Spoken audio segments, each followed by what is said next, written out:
É um prazer estar aqui. Gostaria de agradecer também os co-organizadores pelo trabalho excelente que estão fazendo, organizando esse simpósio hoje, e também a nossa reunião que ocorreu ontem. É um prazer estar aqui em São Paulo.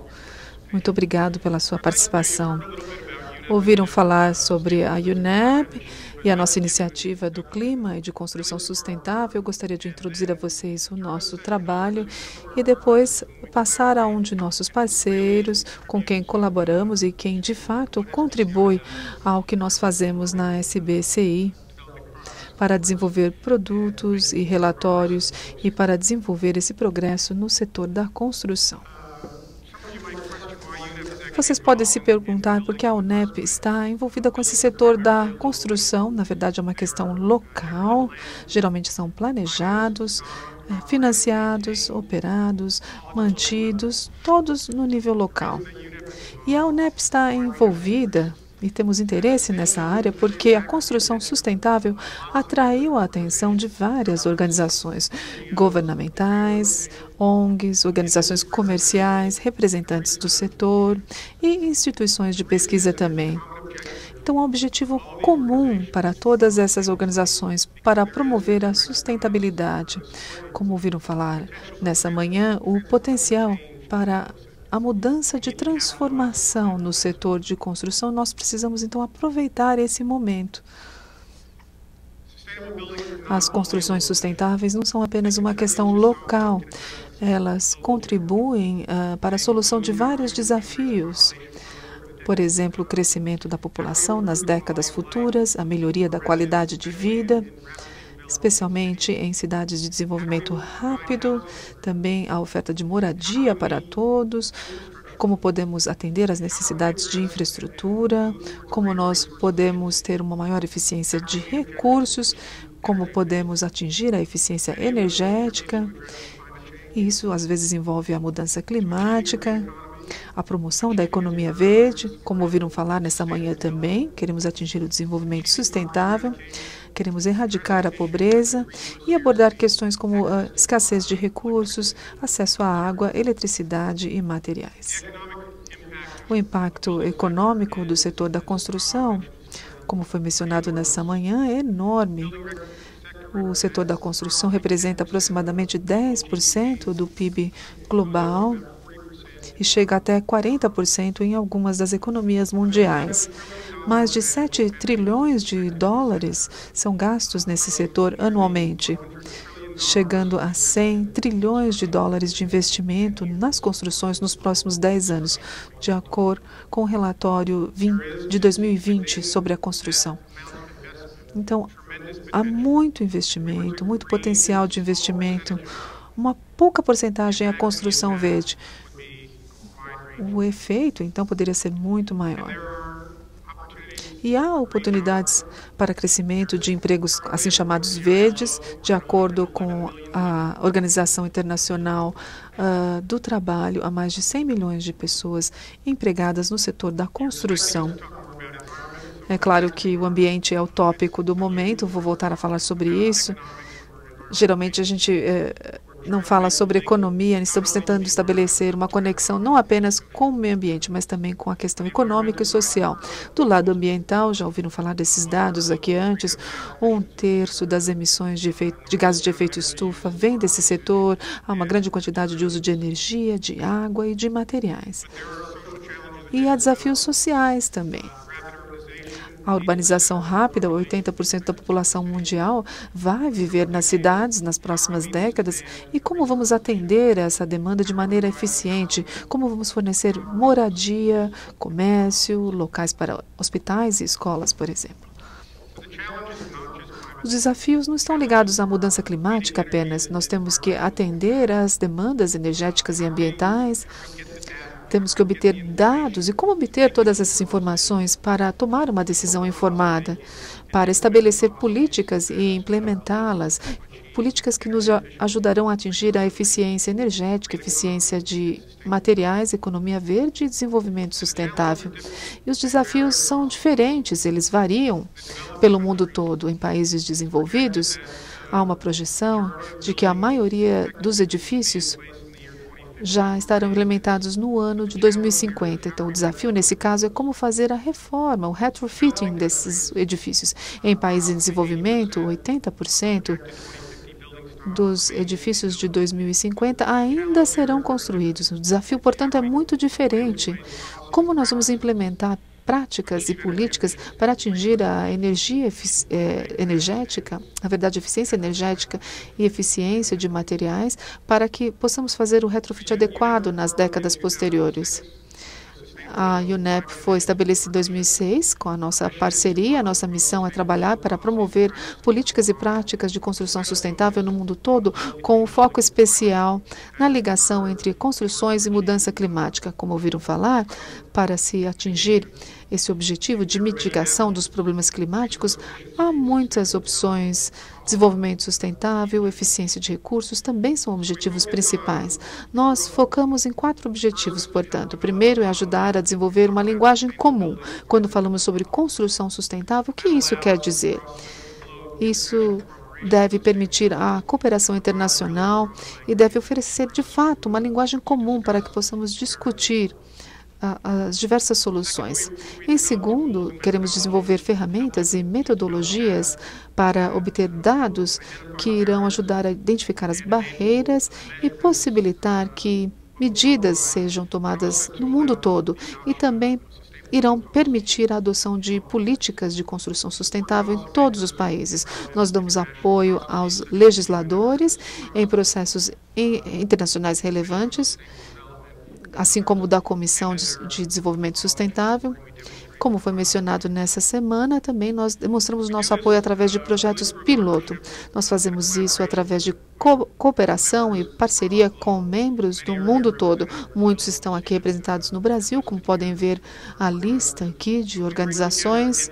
Nós reunimos as ONGs, agências governamentais, corporações multinacionais, instituições de pesquisa, arquitetos, engenheiros, todos são reunidos para se discutir a construção sustentável, para ajudar a atingir esse diálogo com vários participantes, para que possamos cumprir os objetivos da iniciativa.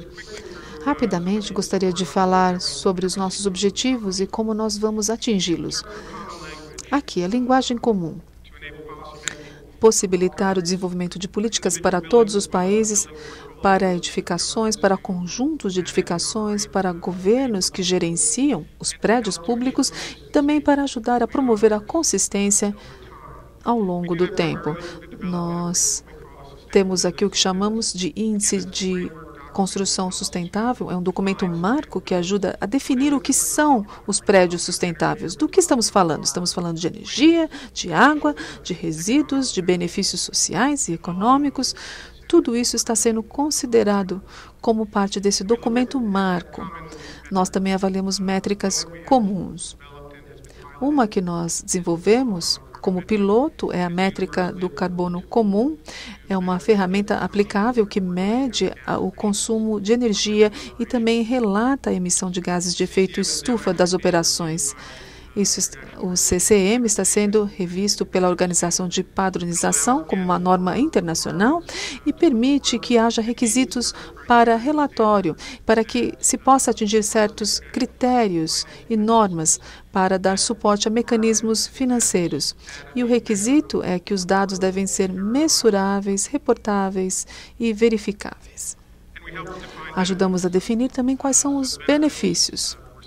Os benefícios para as cidades, para os governos, para as organizações estão ligados à energia, criar prédios com eficiência energética, maximização das economias, redução de custos de infraestrutura para cidades e governos.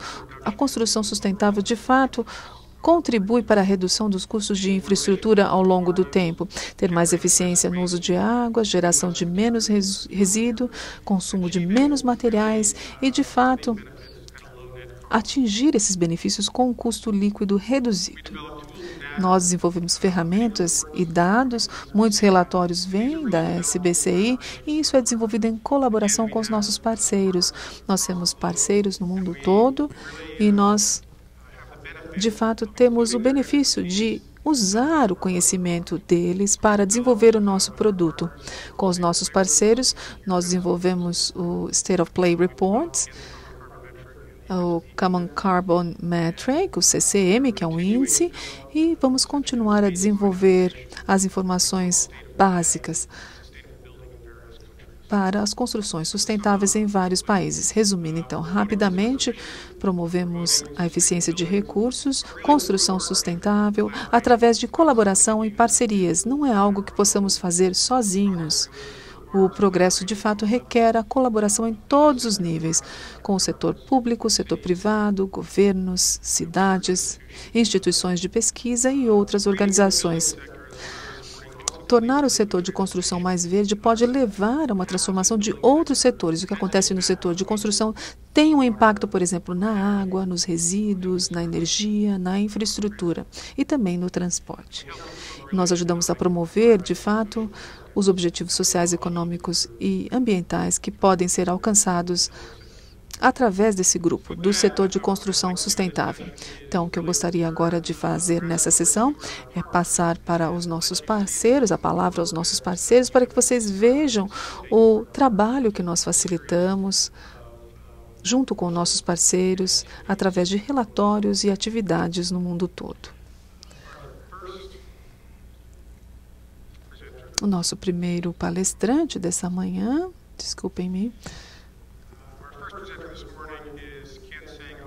é o senhor Kian Seng, que veio de Singapura. Ele é o diretor da BCA, que é o Centro para a Construção Sustentável, já trabalha nessa agência desde 99, gerenciando várias áreas como, por exemplo, compras, controle de qualidade, avaliação. Ele desempenha um papel importante no desenvolvimento do BCA, desse esquema, que foi desenvolvido em 2005. Atualmente, ele é líder da divisão de pesquisa da BCA e supervisiona todas as atividades de pesquisa. Então, temos aqui conosco o senhor Kian Seng.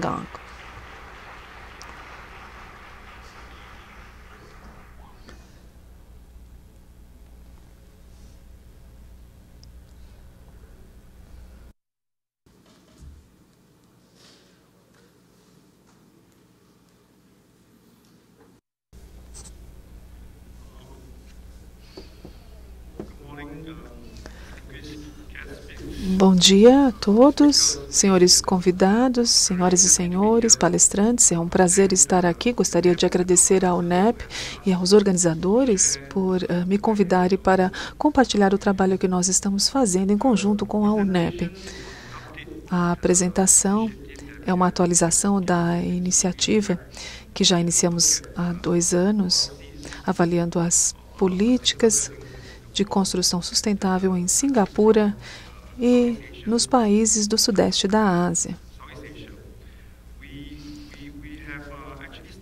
Nós iniciamos esse projeto dando primeiro uma visão geral a respeito do potencial das oportunidades nessa parte do mundo. Eu acho que evoluiu a algo mais complexo e espero que possamos concluir esse trabalho até o final do ano, para que seja publicado pela UNEP e SBCI.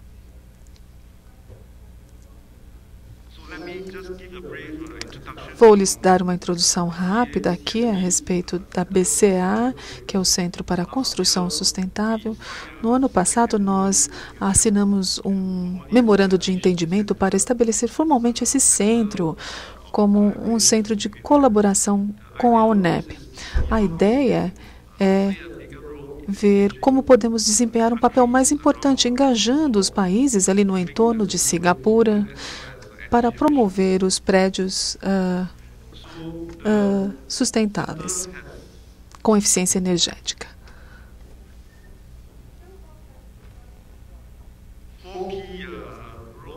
Tem 4 papéis fundamentais: desenvolvimento de capacidades, oportunidade de geração de empregos, e como nós podemos tornar o setor de construção mais verde nessa região e como criar os assim chamados empregos verdes nessa região. Nós criamos algumas estimativas para Singapura e daqui a pouco vou compartilhar com vocês. mas isso se trata de como reunir os diferentes países e avaliar esse trabalho conjunto na direção de iniciativas de construção sustentável. É um mecanismo muito importante para nós, para nos conectarmos com organismos internacionais, por exemplo, a UNEP e outros organismos. Então, compartilhar dentro da nossa região também é muito importante. Através dessas plataformas, nós podemos organizar eventos como esse na região para alcançar o maior número de pessoas, todos os participantes do setor, os stakeholders, para de fato construir um ambiente verde e reduzir a pegada de carbono.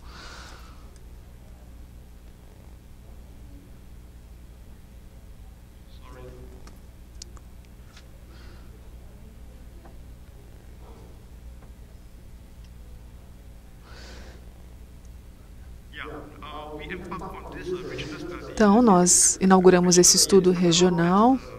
Como eu disse, começou como uma tentativa para nos dar uma visão geral do estado atual da sustentabilidade no sudeste da Ásia. Então, fizemos esse estudo e percebemos que há muitos desafios.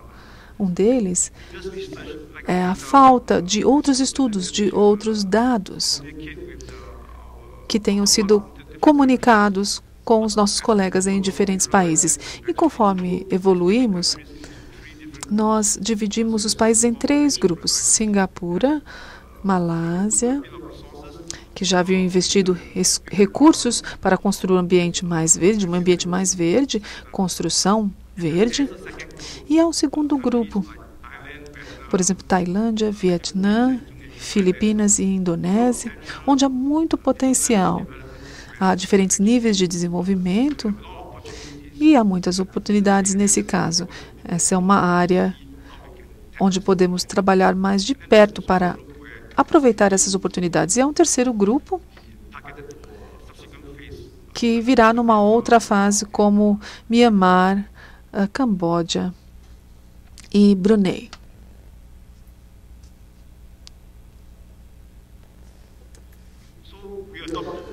Adotamos, então, uma abordagem de 7 etapas para o nosso estudo. Isso também é importante. Nós temos que envolver os representantes de vários países, então fizemos 2 workshops para que viessem a Singapura para discutir as suas preocupações, as políticas já existentes naqueles países. E agora estamos na etapa 7, onde vamos concluir o relatório. E esse relatório será revisto por um painel de especialistas.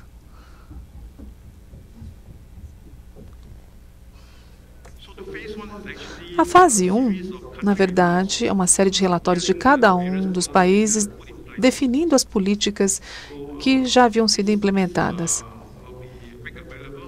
Isso será disponibilizado quando o relatório total for concluído na fase 2. Na fase 2, nós vamos avaliar quais são as políticas, os impactos, os níveis de eficiência. Será algo, claro, de grande valor para todos os participantes, porque irá avaliar as oportunidades sobre o que mais pode ser feito. Isso deverá estar concluído no final deste ano. Rapidamente, agora, irei falar sobre a classificação que nós adotamos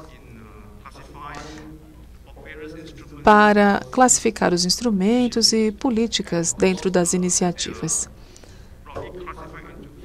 Há 4 grupos principais que foram classificados, que são instrumentos regulatórios, por exemplo, a definição de normas, a aplicação de normas e assim por diante.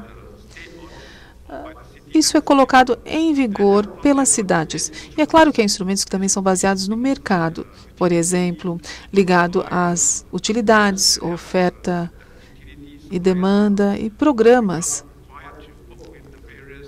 com relação à redução de consumo de energia, por exemplo, ligado às utilidades. Também há os instrumentos fiscais, tributação, concessões de pesquisa e desenvolvimento, que ajuda a reduzir custo para tornar as construções mais verdes. E é claro que há os instrumentos voluntários, cujo alvo é um certo segmento do setor privado, para que esses setores lutem pela excelência, para buscar sempre a construção verde, sustentável. Em cada uma dessas categorias, nós temos subclassificações, subcategorias que assim chamamos. Assim, quanto a essa parte dessa árvore dos números que nós indicamos, e eu vou ter que correr por causa do tempo, nós temos isso na nossa página na web, na internet. Sendo assim, quanto aos instrumentos regulatórios e às subcategorias, quanto aos padrões, quanto aos edifícios e o setor privado nas cidades, e a outra parte do grupo você tem os 5, e o importante anotar aqui é que o ambiente, o setor de construção, eles são fragmentados e é necessário você ter iniciativas diferentes para alcançá-los, e uns são revestidos em partes legislativas, outras fiscais, mas todas juntas movem o setor. Nós estamos colocando na nossa página na internet, então não precisamos correr com isso, porque temos apenas 5 minutos aqui. Vocês podem consultar minha página na internet.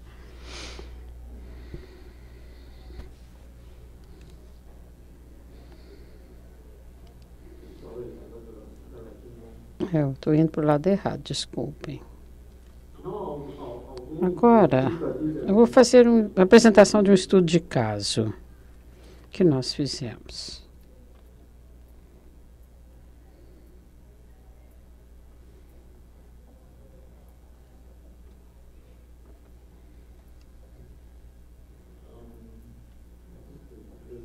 Eu acho que o slide não está na ordem certa.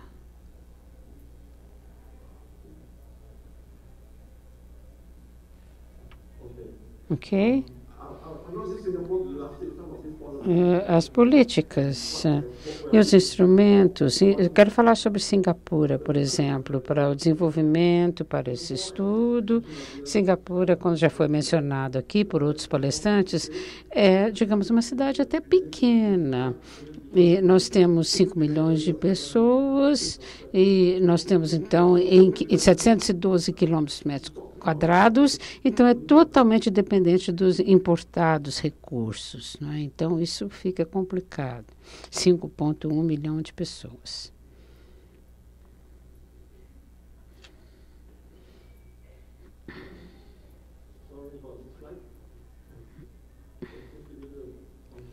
Eu não estou controlando os slides, desculpem. Isso lhe dá, então, a visão do ano 2008. Eu acho que os meus colegas têm mais informação. Acho que amanhã eu vou dar os dados mais precisos em outro fórum sobre o consumo de eletricidade em Singapura. Mas você pode ver que os edifícios são 5%. Residência e o setor comercial estão aí também na tela. Residencial verde, o setor comercial, indústria azul. Como é que nós abordamos esse esquema que nós lançamos em 2008, o que nós fizemos através do Ministério, e do alvo principal, um deles, em 2009, seria, então, pegar 50% dos nossos edifícios e terem uma eficiência energética. Então, quanto à liderança, eu acho que é fundamental um alvo de 80% de todos os edifícios em Singapura sendo verdes em 2030. É um ótimo alvo.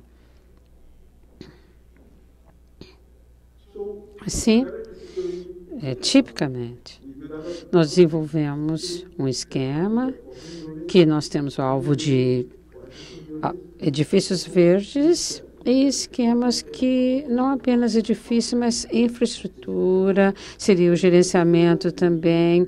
É semelhante quando você tem um esquema, um embrião colocado, então você faz o dispositivo de sustentabilidade para ele, para o seu desenvolvimento.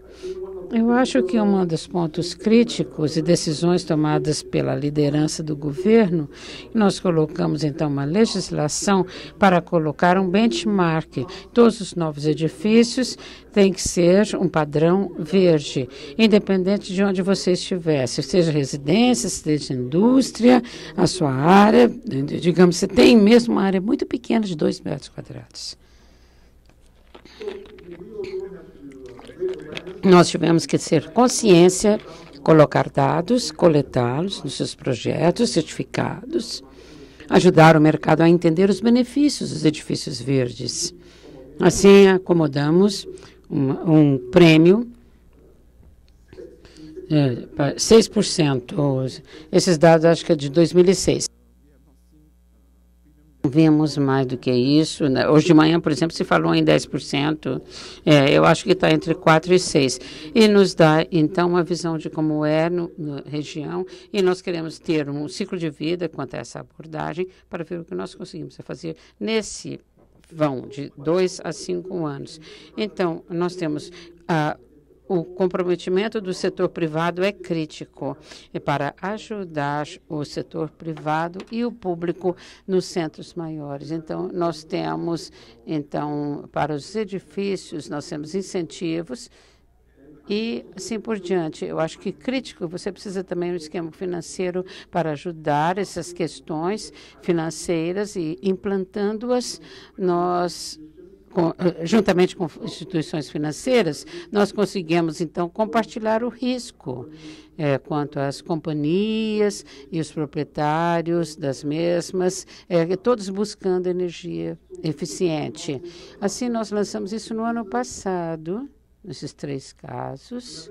Eu acho que crítico também o que você tem, a cadeia de valores, você tem que mantê-la e você tem que fazer o projeto dos edifícios, e nós colocamos também programas grandes para reforçar a nossa capacitação. Então, toda a série de programas com o foco no aspecto dos profissionais também nos ajudando e entendendo quais são as necessidades para essa força verde. Isso seria o último slide. Você pode ver o progresso do nosso trabalho quanto aos edifícios verdes, no nosso plano master. Então, eu não vou passar, digamos, em todos esses desenvolvimentos, mas nós vemos que no próximo estágio nós já estamos considerados um país sustentável e nós vamos ver que é mais difícil convencer as pessoas a vir para frente com os edifícios verdes, e é isso que nós temos que basear. Nós temos 2 pontos críticos para o sucesso. Primeiro, você precisa ter o engajamento do setor de construção, e o segundo ingrediente, que é super importante também, é necessário ter o alvo colocado tanto pelo lado público quanto pelo privado, uma série de iniciativas para dar suporte e para levar-nos à frente em direção ao nosso alvo. Ok?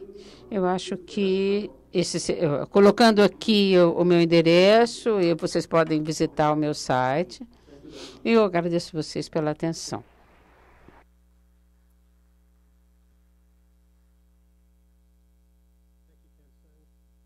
Moving from Southeast Asia now to Europe. Vamos passar agora da Ásia para a Europa. Nós temos a colaboração dos franceses através da senhora Anne-Claire Freud. Nós temos, ela é gerente de marketing dos projetos da CSTB. Digamos, ela é gerente internacional ela tem master para transporte e construção, e ela em 2011 já entrou na CSTB e está trabalhando sobre construções de projetos verdes nas cidades. Ela também é gerente de projeto de companhias internacionais, e ela está sempre próxima do assunto sustentabilidade. Claire, por favor.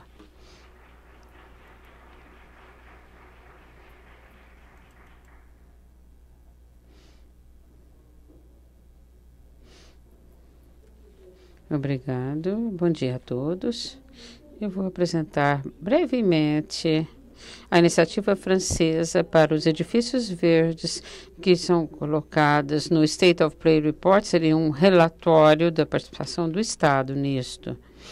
E esse setor tem um grande impacto no meio ambiente, como você pode ver aqui, os números principais, especialmente no tópico de consumo de energia, 43%, e é por isso que existe uma prioridade quanto às iniciativas públicas, quanto ao meio ambiente, incluindo o desenvolvimento sustentável. O mercado francês é muito fragmentado quanto ao setor de edifícios. Nós temos, a maioria é pequena, as companhias são pequenas, e o setor de construção representa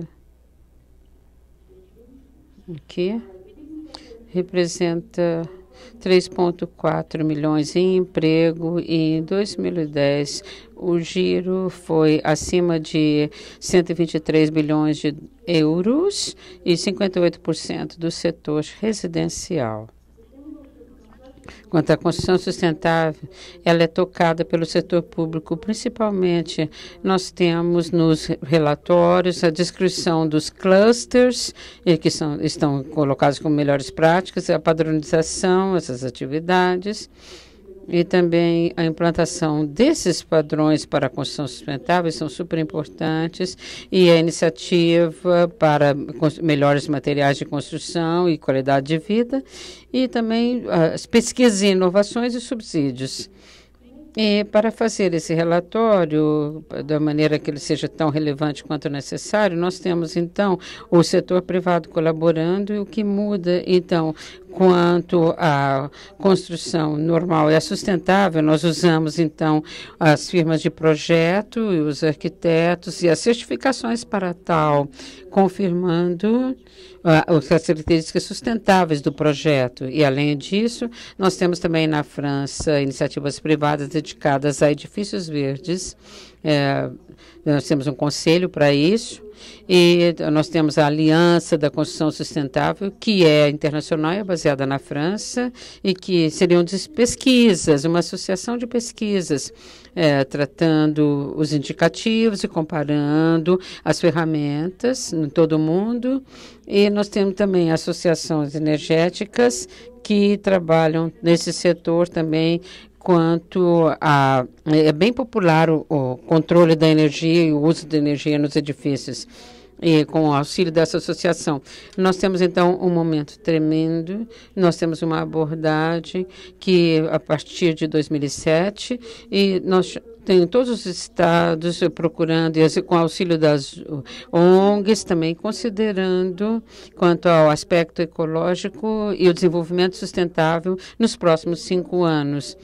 Se trabalhou particularmente construindo um plano urbano, energia, transporte, biodiversidade e governança. E, através do trabalho deles, nós tivemos 2 resultados e 2 regulamentações que foram focando o alvo e também como atingi-los. E no setor de construção, nós temos um comitê, Steering Committee, que nós chamamos de Canel Building Plan, que é o link entre a sociedade civil e as políticas governamentais. Nós temos grupos, mais de 90, trabalhando em vários tópicos. Então, quais são as regras colocando os focos para o futuro? No primeiro, quanto à emissão de gás carbono, nós temos, então, divisão em 2 por volta de 20, dividido em 4 por volta de 2050, desculpe. Então, nós temos 23% do consumo de energia dentro desse mix de energia, sabendo que hoje, quando foi votada essa regulamentação, era apenas 9%. E o maior esforço está sendo colocado quanto à construção. A partir de 2012, nós temos apenas edifícios que são certificados, são aqueles que têm consumo baixo de energia. Então, são os edifícios que nós chamamos de energia positiva. A partir de 2020, são os únicos que vão ser certificados.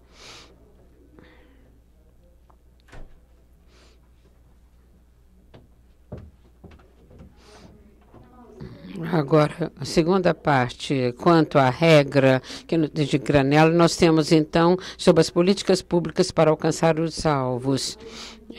Totalmente se fala sobre eficiência energética, porque há uma necessidade por conscientização por parte da população e, para tal, nós colocamos um conselho também. Todo edifício tem que ser alugado ou vendido pensando nisso, nessa disposição de energia que seja econômica em termos de consumo e também quanto às emissões de gás carbono. Então, para mesmo os edifícios coletivos, como os apartamentos feitos antes de 2001, eles têm que ser auditados e tem que haver uma supervisão, eles têm que alcançar esses alvos de 150 kWh por metro quadrado por ano, para o que nós temos atualmente.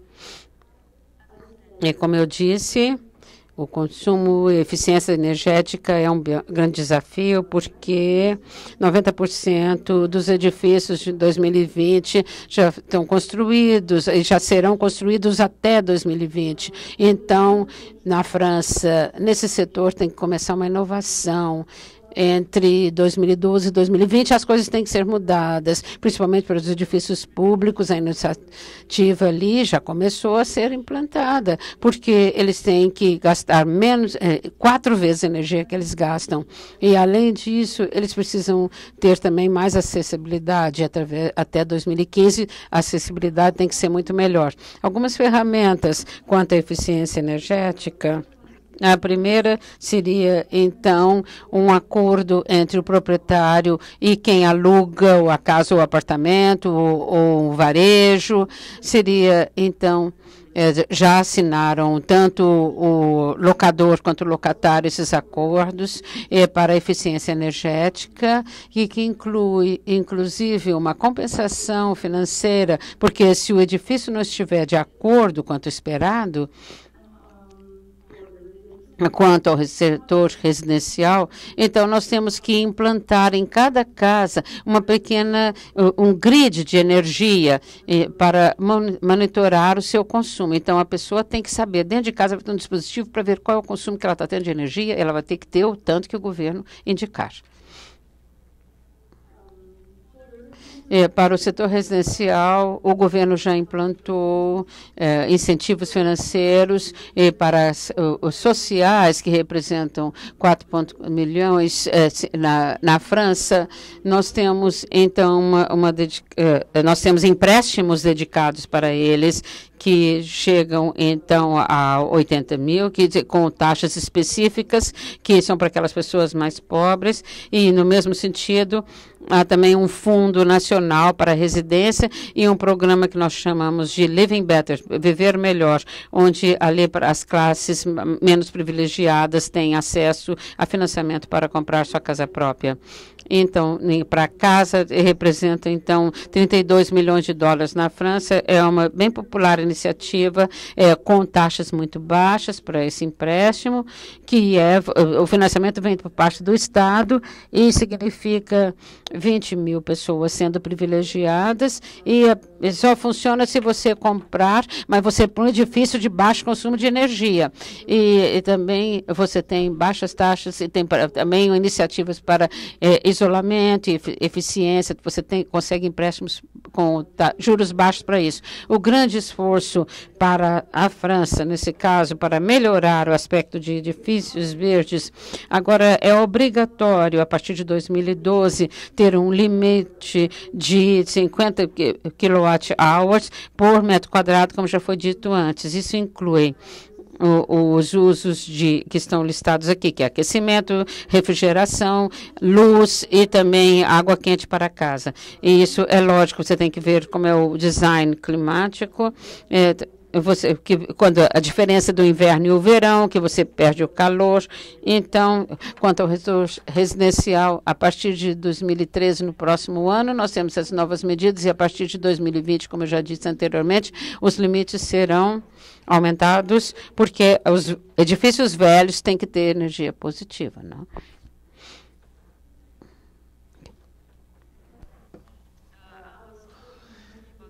Eu estava falando de energia antes.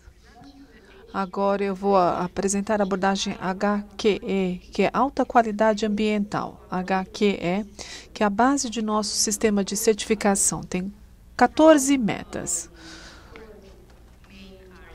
para as áreas principais: ecoconstrução, ecogestão, conforto e saúde, como podem ver. Há mais detalhes disponíveis no site. Foi iniciado pela Associação HQE no final dos anos 90. A certificação HQE, que é baseada nessas 14 metas, é apoiada pelo GBC da França, por conta das 5 características principais. A primeira delas é que ela é abrangente, porque tem vários critérios que não se baseiam apenas na energia. O segundo item é a especialidade técnica, é apoiada por trabalhos de pesquisa, desempenho, porque também é baseada em indicadores de comitês de padronização no universo europeu, 7350, adaptabilidade, porque se adequa a qualquer zona de clima, com base nos princípios de equivalência, e transparência por conta desse sistema de certificação total de terceiros, onde o auditor não tem nenhuma relação com o proprietário da construção. Como pode-se ver aqui na foto, o Distrito de Negócios de Paris, onde a maior parte dos edifícios foram certificados HQE, e às vezes tem até a certificação LEED também, e Green.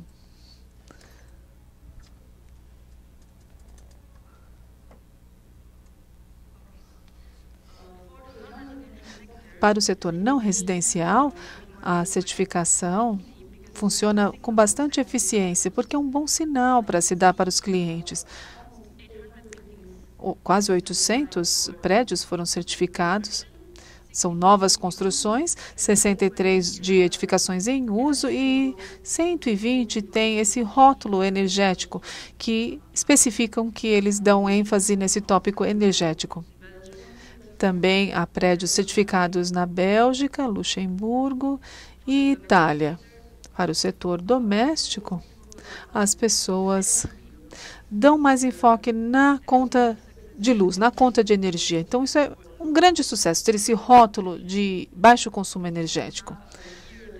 Podemos ver aqui o número de projetos registrados, é um número bem alto. E para as novas residências, 50% delas agora solicitam a certificação. Aqui, no Brasil, nós temos o processo Aqua, que foi inspirado diretamente pelo HQE, usaram a mesma metodologia e aplicaram aqui, no contexto brasileiro. E já certificaram mais de 50 edificações, vários tipos de edificações. Isso foi feito pela Fundação Vanzolini, que é um dos membros fundadores da Sustainable Business Alliance. Para mudar a escala, a França também tem ciência da participação que temos nos distritos, no nível da cidade, e a França lançou esse plano sustentável para as cidades em 2008 com 2 contextos. Há 28 projetos, um aborda a cidade sustentável, o outro o distrito sustentável, muito bem sucedido, 28 distritos foram selecionados e 13 cidades foram selecionadas que estão trabalhando especificamente nos itens gestão de água, gestão de resíduos, transporte, design sustentável. E na foto aqui, na parte superior, vocês podem ver o distrito de Lyon, que é a segunda maior cidade da França. Também o Fundo da Cidade do Amanhã, que é dedicado a financiamento para a rede de energia, para a redução da poluição, para a melhoria do transporte e também para a otimização do espaço público. E também a ferramenta HQE, que é usada para o projeto sustentável, que chamamos de HQE Aménagement. E para concluir, para a cidade sustentável, o melhor exemplo é o projeto da Grande Área Metropolitana de Paris, que foi iniciado em 2007 e reuniu especialistas do mundo todo para considerar o que a cidade se tornaria no ano de 2050. levando-se em consideração a energia, a agricultura, a indústria, o transporte, os prédios e os resíduos. E aí, claro que o objetivo era gerar uma cidade mais sustentável. Para concluir, eu mostro essa foto do prédio certificado da HQE, onde um vinho francês muito famoso é produzido. Muito obrigada pela atenção.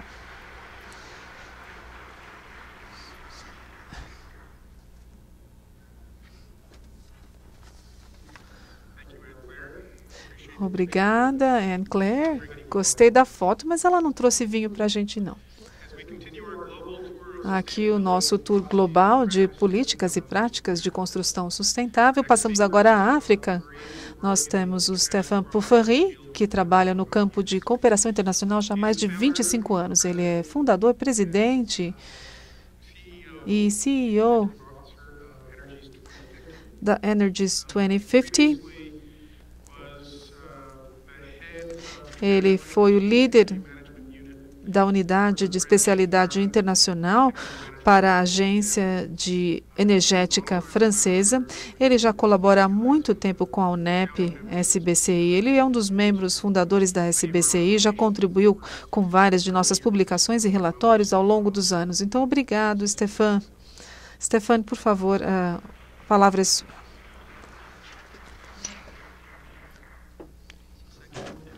Obrigado a todos, especialmente pela apresentação.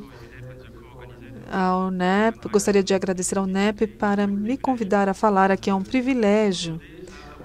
Hoje vou lhes dar uma ideia geral sobre o que está acontecendo na África. Nós temos alguns projetos em parceria com a UNEP. Esperamos estar posicionados para desenvolver o setor de construção sustentável. Uma situação bem complicada, não é fácil como no Brasil ou na França. É uma situação bem complexa que temos na África subsaariana.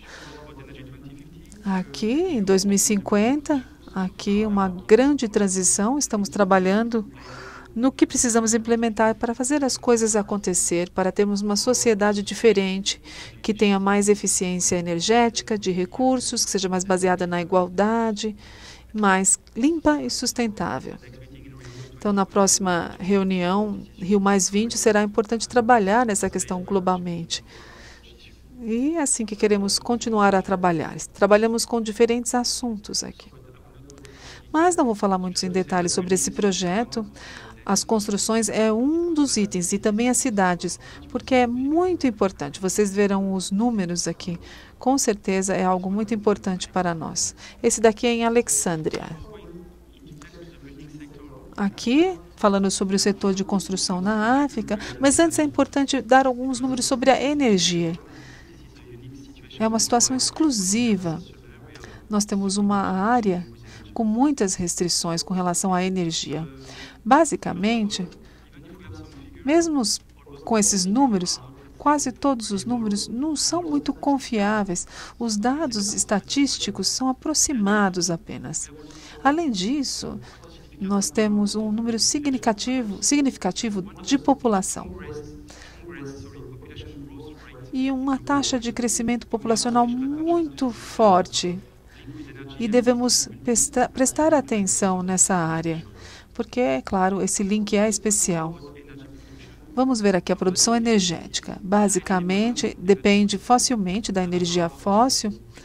Tem uma parte que é renovável, mas ela já criou mais problemas do que oportunidades, porque dependemos da biomassa nesse caso. Aqui nós temos números. Nós temos alguns países que dependem globalmente até em 90% do seu balanço energético é baseado em biomassa. Isso cria muitas dificuldades. E se você para gerar energia, eletricidade, nós enfrentamos dificuldades nessa área. Veremos isso em detalhes.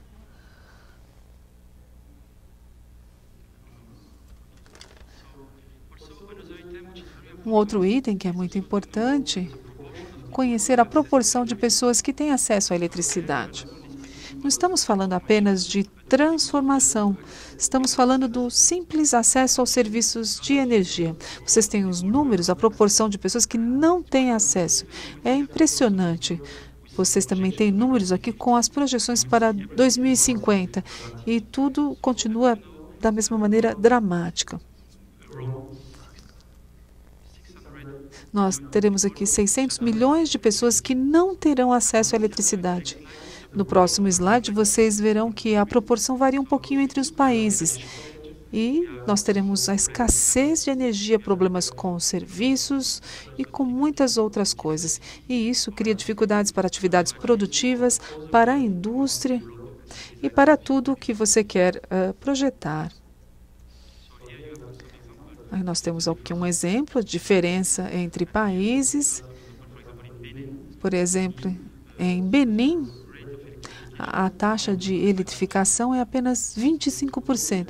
Se você vai a Togo, é 20%. E, em geral, em todos os países envolvidos, nós temos uma média de 30%. Com relação ao consumo de eletricidade, se levarmos em conta o número de habitantes que têm acesso à eletricidade, o setor residencial representa 31%. Não é tão grande, mas é um número razoável, porque nós temos isso ligado à porcentagem da população. Nesse slide, nós temos a comparação com a outra área.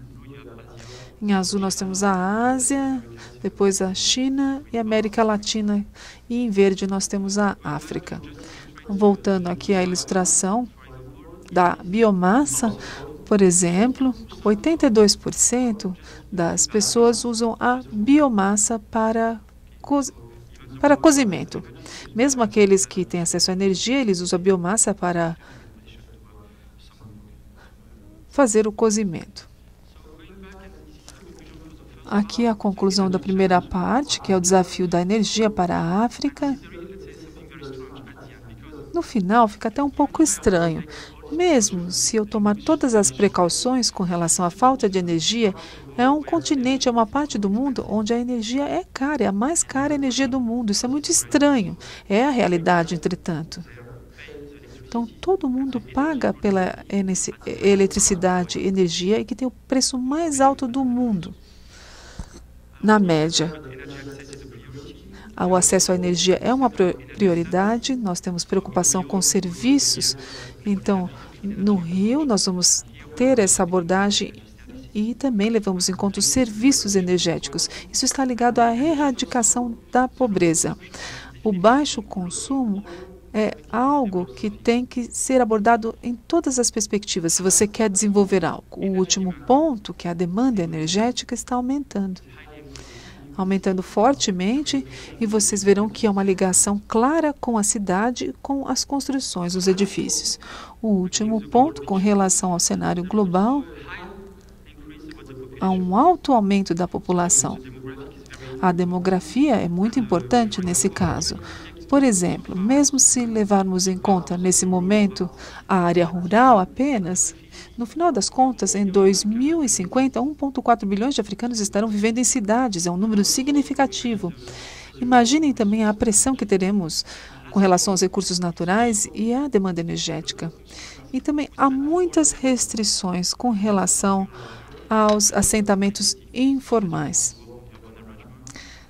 Nós devemos promover acordos com relação a esses assentamentos informais. Agora, eu gostaria de dizer que o desafio é exatamente o mesmo que temos no mundo todo, com relação aos edifícios e às cidades. Precisamos ter isso em mente, porque mesmo se começarmos de maneira negativa, depois teremos o mesmo desafio, exatamente o mesmo desafio. Todos nós conhecemos os projetos de cidades, tudo o que temos que levar em consideração. Se você consome algo, por exemplo, transporte, você não lida bem com a gestão de resíduos, você cria complexidades. E é exatamente a mesma coisa que acontece aqui. Também existe o mesmo conceito, chamamos de qualidade de vida. É algo que também queremos discutir na Rio+20. Os governos africanos querem alegar que tem algo para propor algo mais seguro, mais limpo, para melhorar a qualidade de vida da população. Como eu disse, há um grande aumento da população. Voltando agora ao setor da construção, essa é a conclusão da primeira análise que fizemos. Nós temos exatamente as mesmas restrições, os mesmos setores fragmentados. Todo mundo conhece o setor de construção, então eu não vou entrar em detalhes. Não é muito importante aqui para a minha palestra, mas globalmente nós temos exatamente a mesma coisa. Numa situação especial, com a escassez de energia e também a falta de acesso, mas no final das contas é o mesmo problema. Então, aqui eu citei alguns exemplos: falta de informação, falta de benefícios, falta de esquemas financeiros adequados, falta de tudo no final das contas. E também falta de conhecimento, especialmente. Vou dar um exemplo no final. Estamos trabalhando com uma escola regional de arquitetos e planejadores urbanos. Estamos tentando treiná-los para compartilhar com eles a nossa experiência, para que eles melhorem o conhecimento sobre a energia, porque até agora nós temos compras, por exemplo, e a energia nunca é um ponto levado em consideração. Aqui nós temos uma fotografia do ambiente de um prédio na África. Há muitas restrições, sim, claro, mas há oportunidade para melhoria. É claro que às vezes não há oportunidade para melhoria. E mesmo se você discute com os governos, eles não têm ciência do que está acontecendo nesse setor. Primeiro, porque globalmente falando, eles não abordam essa questão. E também, globalmente falando, no nível de país, a qualidade de eletricidade cria tanta confusão em tantas atividades. Então, é uma preocupação que existe para organizações, para um hotel, por exemplo, é algo que é visto como natural. Esse setor não está ganhando muita atenção, portanto. Além disso, nós temos dificuldades com relação aos novos prédios. Nós temos dificuldades porque esses prédios novos não estão adequados ao clima. Nós temos muita umidade em alguns países, e muitas dificuldades com relação à temperatura também, a umidade, como eu já disse. E nos prédios tradicionais, eles não são apropriados, nem mesmo os novos. Não estou falando nem dos prédios históricos. Os novos não são apropriados. Nós temos telhados que não são isolados corretamente. A construção também não é protegida do sol, por exemplo.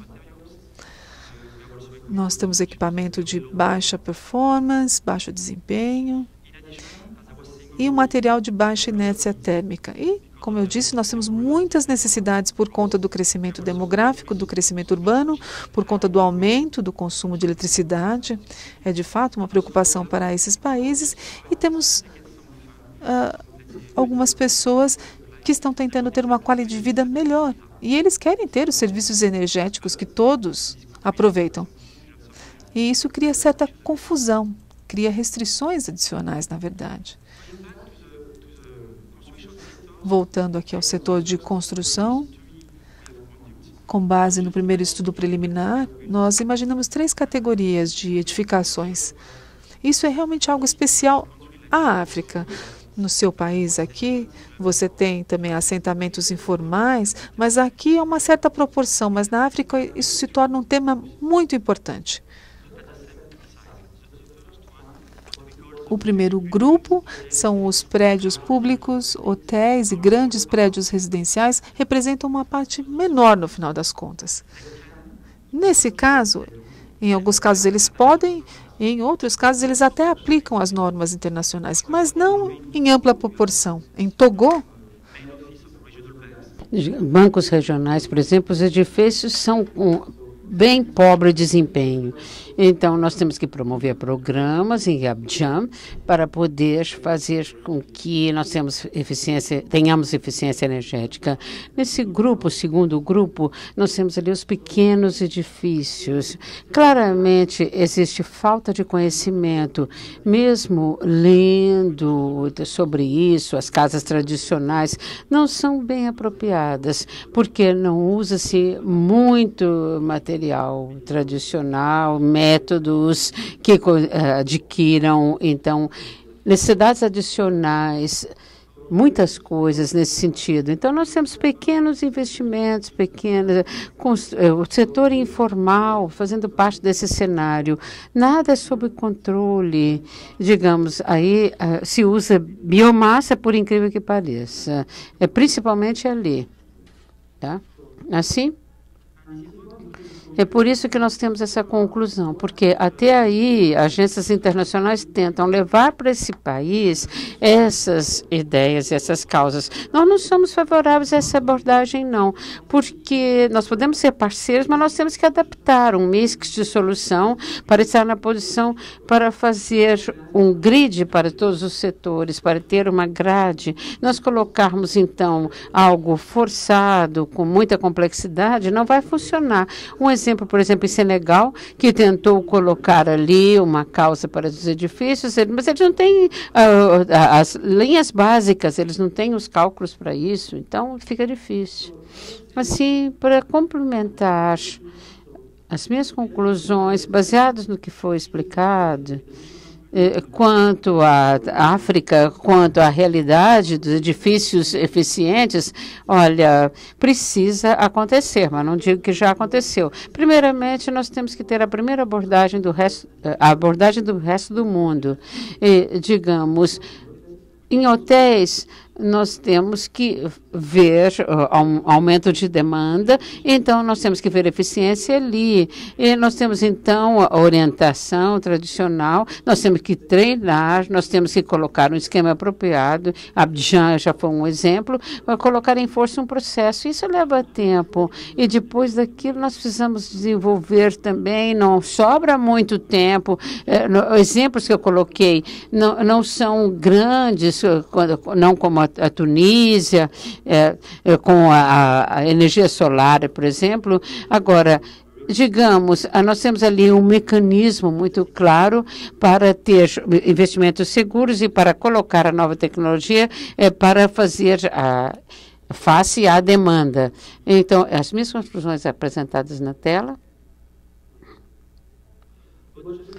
Um slide que eu quero falar sobre as atividades que estejam acontecendo agora, quanto às parcerias, uma boa oportunidade para nós, porque nós temos a posição de tentar e fazer um monitoramento através do CCM e pegar a informação também sobre governança de cidades para ver o que está desenvolvido quanto ao VCI. Eu acho que é uma boa iniciativa, interessante, porque nós chamamos de uma organização francesa chamada OIF, que é internacional, e que nós estamos em 58 países representados, e então uma associação de 19 países, e nós estamos tentando implantar um novo programa, digamos, para colocar, escrever esse documento que será assinado.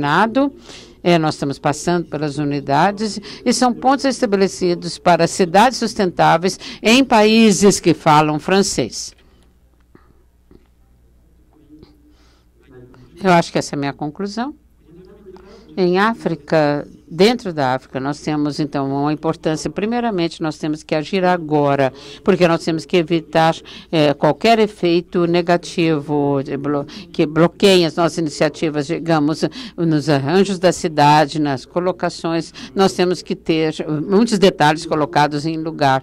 É um importante evento para a África, para a nossa região, digamos, o que doações é coisa crítica. Nós temos que colocar, nós temos que ter resiliência e melhorá-la. E muitas vezes em Abidjan nós vemos uma atenuação, mas só em Abidjan, não se transfere esse processo para o lado.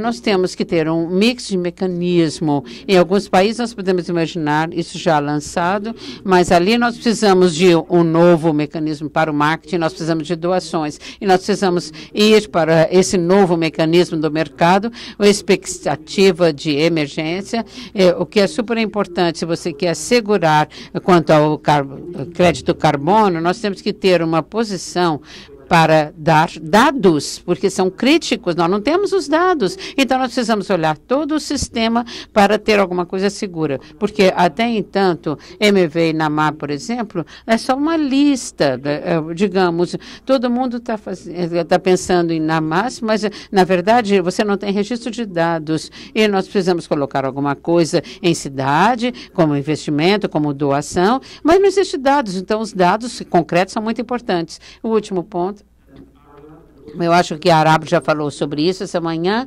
As cidades são ponto-chave para Rio mais 20. Sem dúvida, nós podemos também colocar que as cidades para a África e observar a África, nós temos que colocar ali naquela agenda. Nós vamos falar sobre o Green Fund, o Fundo Verde, mas nós temos que, às vezes, ver que é colocado no lugar errado. Se nós pudermos empurrar alguma coisa para a região da África, na nossa agenda, para assegurar e estar na posição de uma iniciativa global para essa área, vai ser uma coisa muito positiva. Abidjan, por exemplo, será muito agradecida. Muito obrigado. Eu estou aqui para as perguntas e respostas.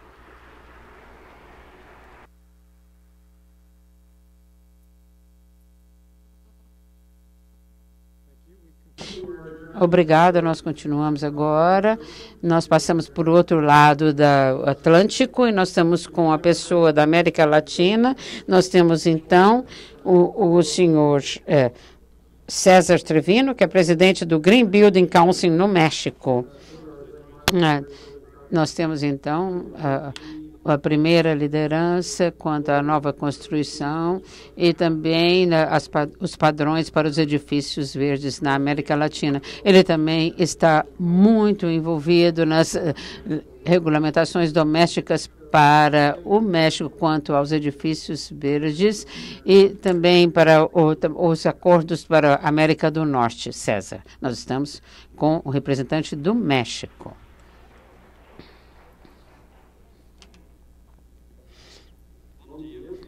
Good morning. Estar com vocês hoje. Muito obrigado às autoridades presentes, parceiros e apoiadores, especialmente o NEPES BCI, Conselho Brasileiro de Construção Sustentável, pelo gentil convite. Espero que aproveitem esse ótimo evento. That was the most difficult part of my presentation. Now the rest is easy. Okay. Em português. Let's start in English now. Eu deveria falar em espanhol, né? Vocês entendem espanhol, né? Mas regras são regras. Eu tenho que fazer em inglês, porque a regra é para fazer em inglês. O State of Play. Como é que nós estamos com relação ao controle na América Latina? Vocês já conhecem, vocês já ouviram falar da África aqui hoje, sobre o State of Play, revisão geral. O nosso palestrante, keynote speaker, já falou sobre isso. Nós temos, então, quanto aos edifícios sustentáveis, você vê as fragmentações técnicas, baixo custo da energia, e nós temos interesses econômicos divididos, que são entre investidor, contratante ou empreiteira e usuário. Um pequeno crescimento agora em termos de informação e conscientização. Por isso que nós temos esses dois colocados. E também a percepção da sustentabilidade, ela é muito cara para o edifício. Isso é um mito, não existe isso mais. Todo mundo sabe que dá para fazer. Existem algumas dúvidas sobre como, digamos, os benefícios a longo prazo dessas economias, e ainda estamos trabalhando, como vocês sabem, sobre a definição de um benchmark universal para saber exatamente o que é o Green Building, o edifício verde, adquirir os sistemas de certificação para os mesmos, diferentes avaliações e métodos. Basicamente, nós temos muitas maneiras de medir esse desempenho quanto ao aspecto do impacto no ambiente e a influência universal. Como é que nós fazemos na nossa região? Eu quero nomear, indicar a vocês, lá no norte nós temos o acordo da NAFTA com os Estados Unidos, Canadá e México. Nós temos então a cooperação entre os três e nós temos um programa muito ativo. Nós trabalhamos sobre edifícios, na América do Norte, sobre edifícios sustentáveis e você pode ver isso na internet também. Nós temos as forças-tarefas nas diferentes áreas trabalhando bem. Vocês provavelmente já ouviram falar sobre o Conselho para os Esforços nessa área de edifícios eficientes e construção sustentável. Sem dúvida, o nosso Conselho é parte desse evento e nós mostramos como é que é importante o trabalho do BCI e como ela é influenciada e influencia muito na região. E há muitos membros na América Latina que têm outros programas sobre mudanças climáticas e a iniciativa nesse sistema. E nós temos aqui as cidades chamadas verdes e isso tudo se relaciona com o conceito anterior de capacitar, das condições. Uma seria mudar antes da transformação, digamos, para a construção sustentável, olhando o que aconteceu com a Agenda 21 nos países desenvolvidos, nós temos alguns anos atrás, nós vamos falar basicamente sobre 3 tipos de capacitadores. Seriam o aspecto tecnológico, institucional e aqueles baseados em valor. São os capacitadores que são culturais, sociais, valores sociais e culturais. E isso fornece e se aplica para a América Latina também. Assim, nós temos um avanço e há ainda necessidade de atacar outros pontos, mas esses capacitadores são bem entendidos quanto ao benchmark e avaliação. Eu acho que não tanto, né, como se falou antes. Digamos, nós temos que compartilhar nesse evento e nós temos, então, o impacto que nós sabemos da tecnologia e assistência da mesma, mas a gente não entrou ainda na tecnologia certa para o futuro na região. E também nós não mudamos o processo de construção fundamental. Ainda não foi feito na nossa região, nem uma coisa nem outra. E os capacitadores institucionais. Nós sabemos as regras do comprometimento e responsabilidade. Já discutimos isso nesse programa. Educação continuada, os acadêmicos, os círculos profissionais, todo mundo envolvido. E nós temos já defendido as iniciativas na região, corporação, governo e empresas. Tem um link de implantadores. Nós temos, então, pesquisas que ainda não foram colocadas dentro do setor da construção. E, falando ainda sobre os capacitadores institucionais, nós temos os drivers, os propulsores, usando as instituições como propulsores, e nós mostramos, então, do setor público ou privado aqui, mas nós ainda temos muito o que fazer quanto ao mecanismo regulatório e implantando os mesmos e fortalecendo-os. E, finalmente, os capacitadores de valores sociais ou culturais, esses valores. E nós temos já uma conscientização, nós temos, então, os landmarks para a compreensão do que precisa ser feito para a transformação. Nós temos, então, os nossos patamares colocados, entender quais são, então, os valores. Eu não sei se foi deixado bem claro, mas nós precisamos reevaluar a nossa sessão. Nós precisamos, então, desenvolver uma nova maneira de medir os valores e também, sem dúvida, o desenvolvimento e a necessidade de uma nova cultura sendo desenvolvida, valores sendo compartilhados, e também temos que ser mais sérios sobre a responsabilidade corporativa e responsabilidade social por parte do setor de construção civil. Nós temos alguns programas e incentivos que descobrimos através de pesquisas na maioria dos países da América Latina. Nós temos bônus quanto à densidade e existem, então, prêmios e exposição da mídia para esses estudos de caso. E nós temos colocados, então, nós colocamos ali em muitas cidades. Outros programas também que depois veremos aqui na apresentação, não tanto quanto os anteriores, mas nós vimos alguns projetos onde os governos locais autorizam os alvarás num período mais curto de tempo, cedem os alvarás num período mais curto de tempo. Também há programas de economia energética. Nós também temos acesso a fundos ou empréstimos preferenciais e ainda não encontramos descontos ou reembolsos diretos e nenhuma redução tributária também. Agora, que eu vou mencionar o resultado de Conenero que fizemos na Cidade do México, abordando as melhores práticas do setor privado para a economia verde. Foi realizado na Cidade do México pelo Conselho de Prédios Verdes, juntamente com a UNEP, SBCI, que nos ajudou nessa conferência. E tivemos a participação dos conselhos também pertencentes à América Latina. Depois destes 3 dias, desse evento de 3 dias, nós identificamos basicamente 10 desafios regionais. E, primeiramente, nós temos, então, o planejamento urbano e gerenciamento ainda não está bem colocado de acordo, com exceção de umas cidades maiores.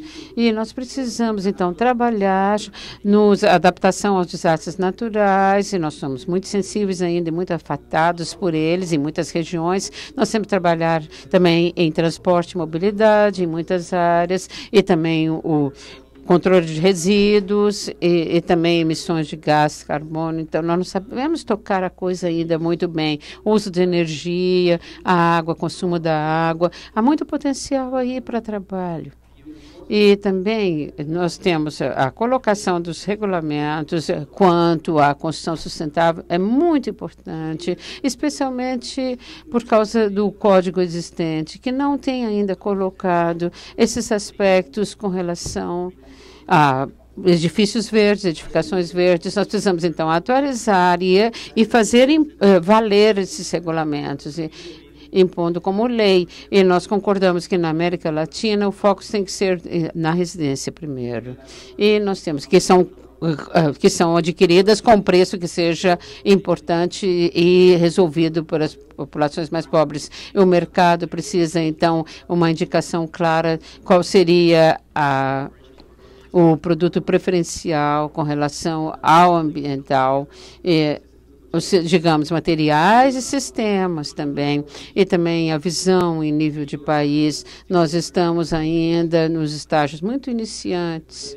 E o que é bom é que nós podemos criar uma agenda nacional do zero para a construção sustentável, lado positivo. Por isso, nós definimos 6 ações estratégicas para a América Latina, e que a primeira seria, que nós chamamos a cruzada regional para a educação, para a sustentabilidade, para a promoção, continuando o tempo todo com estes programas educacionais, e trabalhando no país, em níveis regionais, fazendo a diagnose, como set of play, essa visão, que estão incluídas na Agência Nacional para a Construção Sustentável, e colocar o planejamento urbano, as melhores práticas colocadas nas cidades maiores.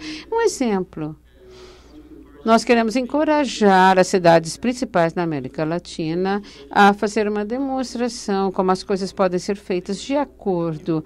E aqui nós temos em São Paulo, no México City, temos programas muito importantes em Buenos Aires, Santiago também. E De novo, eu repito, a criação de regulamentos, que sejam certificações também, e padronizações, e programas, e por isso é muito importante que se torne de todo mundo nos dando as ferramentas e os protocolos para trabalhar com os regulamentos numa estrutura regulatória e promovendo incentivos baseados na tecnologia eficiente e verde, não apenas incentivo, é lógico que você tem financiamento por parte de rendas para ter o desenvolvimento de tecnologia. Então, nós temos que estabelecer também um centro de desenvolvimento regional para que haja colaboração e para melhorá-lo. Assim, nós também discutimos sobre o equilíbrio correto entre o que é obrigatório e o que é voluntário. E, de um lado, nós temos os comprometimentos, que são obrigatórios, que são aplicados para melhorar o desempenho e menos perda. E, por outro lado, aqueles programas ou projetos que aumentam o valor do mercado para aqueles projetos que vão além dos códigos padrões. E a conclusão é: um mix de ambos é o ideal, a solução ideal para o caso da América Latina, por exemplo. Nós estamos falando sobre mais códigos para a construção de edifícios verdes. Nós temos algum exemplo já colocado e temos, então, questões ambientais colocadas nesses códigos, e nós temos também os códigos voluntários tendo um sucesso na região. Eu posso mencionar, principalmente, que eles são aceitos na América Latina amplamente dentro dos sistemas regulatórios, e nós temos alguns esforços também quanto à etiquetagem, quanto aos edifícios, sendo chamados edifícios verdes, principalmente aqui e no Chile. Vou dar alguns exemplos agora desse modelo de programas públicos. Esse daqui é da Colômbia, Ministério de Habitação, Cidade e Terras. Estão trabalhando num código de edificações verdes, trabalhando em conjunto com uma corporação financeira internacional, e querem se transformar isso em um selo de construções sustentáveis para a Colômbia. E querem, claro, correlacionar isso a incentivos. Esse é um exemplo que temos na região, portanto. Agora, exemplos do Brasil, creio que serão abordados depois, mais adequadamente. Nós temos aqui o Bolsa Verde do Rio. Vocês entendem melhor do que eu, acho, não é? É um projeto importante. Basicamente, eles querem vender os bônus de carbono no mercado. Só 3 minutos? Oh, meu Deus. Esse era o exemplo do Rio. O próximo é a Copa do Mundo. Excelente, não é? Bom, se está atualizado, pelo menos 10 estádios da Copa serão certificados pela LEED. E a FIFA passou a obrigar a certificação para as próximas Copas de todos os estádios, né? Muito bom, parabéns por isso. Outras leis, aqui no município de Limeira, interessante, com os telhados verdes. Aqui nós temos a captação de água e reutilização dessa água nas casas, é algo que é obrigatório. E no México, alguns exemplos. Nós estamos desenvolvendo uma norma de construção sustentável que estará implementada em alguns meses, executada pelo Ministério do Meio Ambiente. É um projeto muito bem sucedido e também traz o desenvolvimento urbano. Ele oferece restituições tributárias, alvarás mais rápidos e taxas reduzidas de utilidades lá no México. Aqui nós temos o mais reconhecido no México, que é o programa Green Mortgage, hipoteca verde. Agora é obrigatório. Todo empréstimo no México para uma nova moradia ou para a reforma deve ser um empréstimo verde. Você recebe até $3.000 para ser utilizado apenas em tecnologias ecológicas para a sua casa. Não é opcional, para toda moradia. É uma política excelente, está funcionando muito bem lá no México. essa outra, Esta es tu casa, que é um programa de moradia sustentável. Nós temos diretrizes de projeto verde e os incorporadores que atendem esses requisitos verdes recebem até 20% de subsídio, 20% do valor da casa como subsídio. E rapidamente eles adotam isso, então.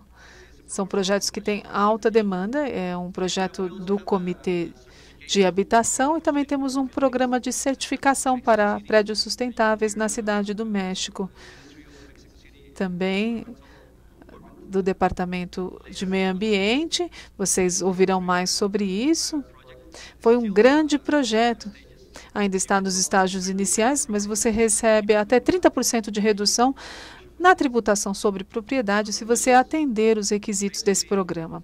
Conclusões, basicamente, aqui os recursos técnicos práticos e as ferramentas de políticas, nós temos as ferramentas. A UNEP, a SBCI, nos dá protocolos, ferramentas, casos, modelos que nós podemos aplicar rapidamente. As fórmulas vencedoras é a combinação de mandatos fortes mais os incentivos, trabalhar regionalmente, especialmente nas redes sul a sul. E a boa notícia, nós estamos atrasados em comparação com outros países desenvolvidos, mas a nossa página está em branco. Podemos começar do zero e fazer as coisas certas, aproveitando todo o conhecimento que está agora já disseminado e criar e definir essas agendas de construção sustentável que serão otimizadas e levadas ao nível político máximo. Bom, foi o último, mas deveria ser o primeiro, e não preencher a lacuna de falta de conhecimento com conscientização e replicabilidade.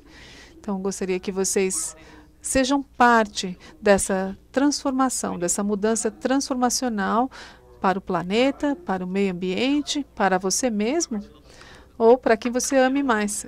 Mas, por favor, engaje-se e comece a trabalhar o quanto antes. Muito obrigado.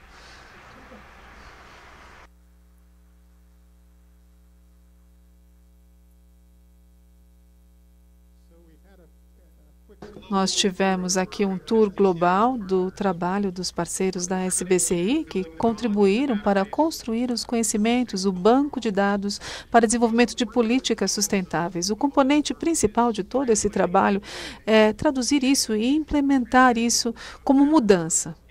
Traduzir todo esse trabalho em ações. Como eu disse antes, é um trabalho global, mas tudo deve ser feito localmente. Então, a UNEP desenvolver a iniciativa de moradia sustentável, que busca inserir os princípios de construção verde na moradia social. Essa iniciativa foi iniciada em 2 cidades, em São Paulo e em Bangkok. Então, estamos aqui em São Paulo e nós vemos como essas políticas e práticas estão agora funcionando. Eu tenho aqui conosco Eduardo Trani, que é o conselheiro, assessor da Secretaria do Estado de Habitação de São Paulo. Ele é arquiteto, tem um PhD em urbanismo e é conselheiro de planejamento para o Estado, representante da equipe que implementou essa iniciativa da moradia social aqui em São Paulo. Então, conosco, Eduardo Trani.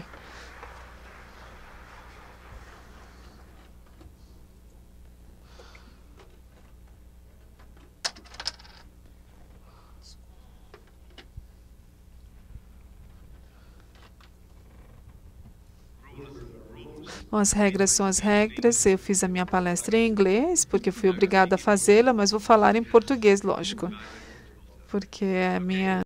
Bom dia a todos, eu vou falar em português. A obrigação é que a gente apresente em inglês, mas estando nesse seminário, todo mundo pode tirar agora os seus headphones e os nossos colegas colocá-los. Eu vou fazer a apresentação em português do que foi demandado, que é mostrar para os senhores o tema das oportunidades do tema da sustentabilidade em habitação social.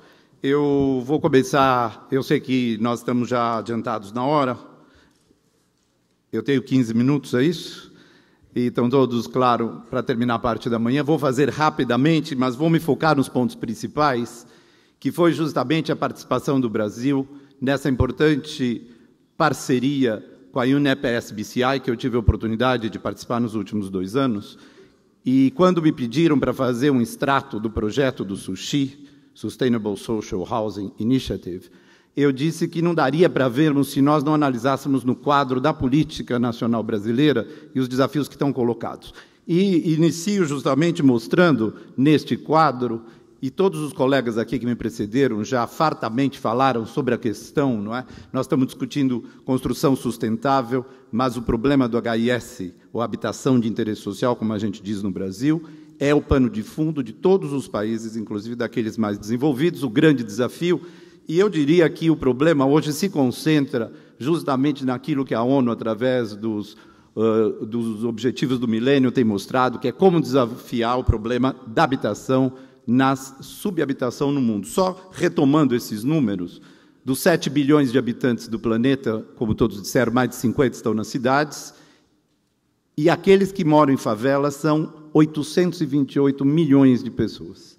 Quase 1/3 da população urbana total do planeta mora nessas situações, concentrados justamente no hemisfério sul, nas áreas que já foram faladas, e aqui eu fui muito bem precedido pelo Stefano, que mostrou a questão da África espetacularmente, não é? E que mostra que a concentração, tanto na África quanto no leste da Ásia e no sul, são as grandes pressões, ainda que a América Latina, onde o Brasil está incluído, nós temos algo em torno de 110 milhões de pessoas morando em favelas, só para falar das favelas e os loteamentos irregulares.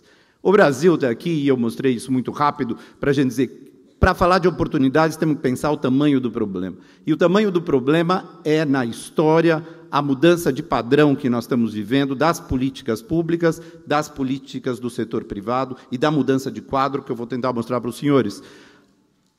O déficit habitacional no Brasil, hoje estimado em torno de 5,6 milhões de casas, já foi 6 milhões, isso tem variado, mas nós temos também um déficit de inadequação. A inadequação inclui todas as situações onde eu não tenho, por exemplo, as questões de infraestrutura e de acessos aos serviços feitos. Então, os senhores podem ver que, além dos 5,6 milhões, não é, nós temos 10 milhões que incluem esses 5,6 em inadequação. E os moradores de favela, hoje, somam 11,4 milhões em todo o Brasil, sendo Rio e São Paulo as duas grandes cidades que concentram, a cidade de São Paulo com 1,3 milhões de habitantes em favelas, 12% da população total, e o Rio de Janeiro com 1,4 milhão, 22% da população. Descendo para o estado de São Paulo, sobretudo porque estamos num debate internacional, o estado que concentra 41 milhões de habitantes também concentra no território, e para a questão da sustentabilidade, a temática urbana, a tendência a essa superurbanização, não é, que o Brasil já tem, como bem dito, 84% da população mora nas zonas urbanas no Brasil, e no estado de São Paulo estamos chegando aí ao índice de 92%. Então, nós temos no estado hoje um desafio de resolver o problema do déficit, ou seja, novas construções da ordem de 1,3 milhão de casas, 11% do total das residências que têm os paulistanos, os 40 milhões de paulistanos. E, em termos de inadequação, nós temos outro 2,7 milhões que deverão, então, receber outro tipo de políticas de adequação e de inclusão no sistema global. E isso está concentrado nas duas grandes regiões metropolitanas, na região metropolitana de São Paulo e no que nós hoje chamamos da macrometrópole, que envolve Campinas, Baixada Santista, Litoral Norte, indo já na direção do Vale do Paraíba. Duas palavras para falar o business as usual. O que quer dizer o business as usual? É como nós temos feito ao longo do tempo para tratar a questão da habitação popular no estado de São Paulo e no Brasil. Tanto o Brasil, através do BNH, desde 64, os últimos 40 anos, não é? Fizeram e produziram, eu pus essa foto só como grande retrato, aquilo que era absolutamente o mínimo, construções totalmente longas, mal localizadas no espaço. Ontem, inclusive, o ancião, nosso colega no debate, né, que estava falando justamente, os nossos colegas aqui da Malásia, dizendo justamente que para habitação o setor privado e o próprio setor público deixava sempre os últimos terrenos da cidade, aqueles que são os mais inacessíveis do ponto de vista das infraestruturas, do transporte e dos equipamentos. E nós, durante 40 anos, e aqui eu vou falar pelo governo do Estado de São Paulo, através de uma companhia capaz de produzir essas casas populares, nós construímos nada mais nada menos que 3.000 bairros, 3.000 conjuntos habitacionais, né? Produzimos cidades, construímos 450.000 casas, onde moram algo em torno de 1 milhão de pessoas, em 645 municípios. Significa que a ação do poder público no Brasil é atuante, mas fez sempre, nos últimos 40 anos, e nós datamos o ano de 2003, só para dizer que, obviamente, essa mudança vem ocorrendo, nós construímos em lugares inadequados, do ponto de vista da planta, da regularização, da tipologia da casa repetida, do pequeno espaço para habitação popular e dos não condicionantes ambientais. Na sequência, então, eu coloquei esse slide dizendo que, na nova política, então, da habitação social no Brasil, isso porque nós tivemos a oportunidade de participar também nos últimos 2 anos de importantes parcerias Sul-Sul. Nós tivemos na África do Sul, em Durban, trabalhando por conta, não é, do Metrópolis, e agora estivemos o mês passado na Índia, sempre fazendo já cooperação com os governos para discutir alternativa para resolver a questão de habitação popular. E a discussão mundial é se nós vamos fazer o chamado, né, slum upgrading, ou seja, urbanização de favelas, ou se nós só vamos fazer o affordable housing, que é a provisão de moradias novas. Essa grande e antiga discussão, que vai ser colocada atualmente, não é? Nós aqui no Brasil temos assumido, se forem garantidos, 3 grandes temas. Primeiro, o país, a nação e os estados têm que ter uma política de colocação de recursos públicos de caráter permanente. Só aí a sustentabilidade é possível em parceria com o setor privado. O setor privado só virá ao setor público se nós tivermos recursos permanentes.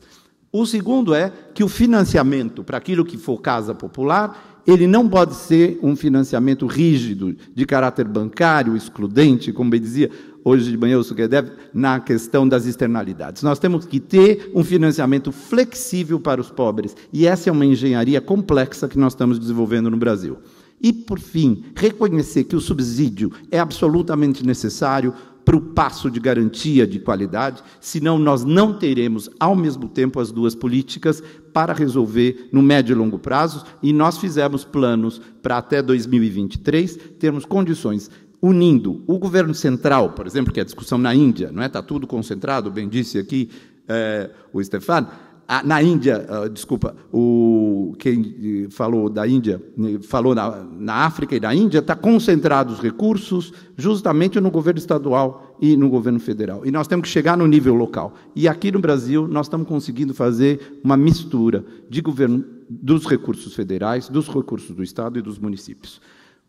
Portanto, só para dizer para os senhores o que foi a mudança desse business as usual para o que nós estamos fazendo nos últimos 10 anos, de 2007 para cá, é reconhecer que o primeiro passo da sustentabilidade se dá na urgência em se fazer a regularização fundiária no Brasil. E nós já começamos, são 2 milhões de moradores, né, de unidades habitacionais, que é 1/6 do total do estoque de residências do Estado de São Paulo, num processo de inclusão para a questão da segurança jurídica, para a questão do acesso aos equipamentos e dos serviços. É um processo enorme, mas que é a primeira pedra de toque do processo de mudança. O segundo é justamente mudar a filosofia e fazer a prevenção justamente de novos planejamentos urbanos, dando ênfase primeiro a que a infraestrutura seja parte da concepção dos projetos de toda a ordem, da água, do saneamento, das infraestruturas de acesso e de transportes, e que isso não seja um a posteriori que leva justamente a produção das nossas cidades ao caos que elas vieram sendo feitas nesses últimos anos. Terceiro, reconhecer que a prioridade tem que ser nas zonas onde o problema está instalado e não fazer a provisão de casas para aqueles que eventualmente não precisam ou não são prioritários e, portanto, são as áreas de risco, as favelas, as áreas protegidas e também nas grandes cidades, as áreas invadidas, que nós chamamos os nossos cortiços, que é o nome que nós damos aqui no Brasil para esse tipo de fenômeno. Fizemos isso e, claro, colocamos uma diretriz de soluções na parte de projeto, na parte de concepção da construção da unidade, que inclui uma série de mecanismos e de componentes ambientais importantes que vão se somar a essa enorme luta de todos aqueles que estão tentando aprovar, vou mostrar para os senhores as soluções. Por fim, quinto, obviamente dizer que não há nem upgrading program, nem affordable housing, ou seja, nem favelas e nem construção nova, se não houver um programa de inclusão social forte, real e concreto, não só nas suas intenções, mas que inicie desde o início da obra até o pós-ocupação. E isto nós temos feito em alguns casos por força do financiamento habitacional que tivemos, inclusive internacional, para poder fazer essas experiências. E, claro, a questão do fortalecimento institucional, que é absolutamente necessário e que muda as estruturas a partir do momento em que o Estado se reeduca para trabalhar nessa nova perspectiva. 2 exemplos eu trouxe para os senhores de Affordable Housing Slum Upgrade no Brasil, integrando justamente as 2 políticas como meta, não fazendo só uma ou outra, mas dosar exatamente para saber que cidades sustentáveis nós podemos ter se fizermos as 2. O projeto principal nosso, que iremos visitar amanhã cedo, eu vou estar aqui com quem estiver inscrito na visita, é um projeto na Serra do Mar, importantíssimo no Brasil, como disse o secretário nessa manhã, o secretário Silvio Torres, mais de R$1 bilhão investidos, um projeto que já está bem andado e que começou trabalhando com as áreas da encosta da Serra do Mar, que tinha um impacto ambiental para todos, porque poluía a água que a Baixada Santista bebe, que estraga os parques nacionais, que deteriora a biosfera e a biodiversidade. E, por conta deste projeto, vejo os senhores as soluções das casas novas. Essa é uma foto que nós fizemos a semana passada, onde nós vamos visitar amanhã, que já são exemplos, pela primeira vez, de projetos de qualidade na habitação de interesse social. Isso é um novo padrão, é aquela mudança de paradigma que vem sendo feita, que inclui a concepção de tipologias diferenciadas, uma série de equipamentos como os aquecedores e as placas solares em cima das casas, dos prédios multifamiliares e de casas menores, e a conjunção disso com áreas de lazer, com equipamentos e com a oferta de qualidade. No segundo ponto, são os programas de urbanização de favelas, e esse é um dos casos, que é o Projeto Pantanal, que nós fizemos para 8.000 unidades, e que hoje vem se tornando também um exemplo de alternativa de atendimento. O que eu, então, fiquei encarregado de fazer nessa pequena palestra? Mostrar para os senhores que o caso do Brasil, elucidado pelo caso de São Paulo, por meio da CDHU, a Companhia de Desenvolvimento Habitacional, foi escolhido para compor uma muito importante iniciativa da UNEP-SBCI, que começou em 2009, que foi o projeto, inclusive coordenado aqui pela Tatiana, que estava aqui hoje cedo, pela Diana e para vários colegas aqui, para não esquecer ninguém. Esse projeto do sushi mostrou a possibilidade, cujo objetivo era justamente, não é, nós podermos fazer um aumento da sustentabilidade do edifício, tanto na questão da eficiência de recursos quanto na eficiência energética, mas também pensando nas questões de soluções de desenho para que esses programas sociais pudessem, nos países desenvolvidos, ter resultado. Ontem fizemos um seminário de avaliação final, chegamos à conclusão que, inclusive, o sushi aqui no Brasil foi muito além disso, reconhecendo o que eu vou mostrar para os senhores como as recomendações futuras. Quais foram as principais lições? Primeiro, que em termos de eficiência energética e conforto térmico, nós temos uma série de aspectos que já foram levantados, eu não vou ler todos porque estou atrasado, mas só para dar uma noção importante, que a política, por exemplo, da CDHU, que inicia em 2007, de tentar incluir um equipamento desse porte, não é?